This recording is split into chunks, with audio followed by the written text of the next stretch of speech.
Marami akong nariringgan. Kulang na kulang daw ang oras sa maghapon. Kaya pag minsan napapaisip ako, oras ba talaga ang kulang? Lagi na lang busy. Laging may kailangan tapusin. Andyang may inaasikaso. Walang time. At kung ano-ano pa. Friend, naisip mo ba na baka hindi naman time ang kulang?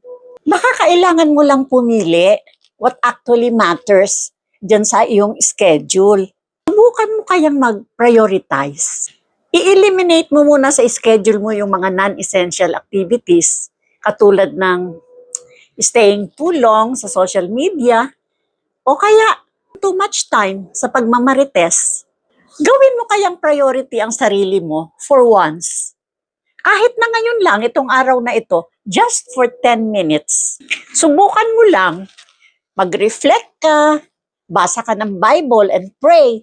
Total, matagal mo namang hindi nagagawa yun, hindi ba? Just relax and free your mind of cobwebs or anything that is negative in there.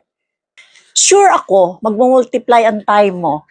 Baka at the end of the day, sobra-sobra pa ang oras na natira sa'yo para makagawa ka pa ng ibang bagay. God bless!